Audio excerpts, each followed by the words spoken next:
जर तुमच्या सोबत देखील ऑनलाईन फ्रॉड झालाय तर टेन्शन घेऊ नका. तुमची भरपाई रिझर्व्ह बँक आता देणार आहे. देशात डिजिटल देयकांचा वाढता वापर होत असताना फसवणुकीच्या घटनांमध्येही वाढ झाल्याच्या पार्श्वभूमीवर ही योजना असून त्यातून अल्पशा का होईना परंतु तात्काळ दिलासा देण्याचा प्रयत्न करण्यात येणार आहे.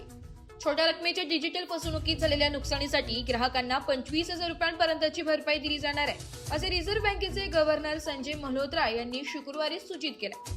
देशात डिजिटल देयकांचा वाढता वापर होत असताना फसवणुकीच्या घटनांमध्येही वाढ झाल्याच्या पार्श्वभूमीवर ही योजना असून त्यातून अल्पशा का होईना परंतु तात्काळ दिलासा देण्याचा प्रयत्न आहे, असे मल्होत्रा म्हणाले.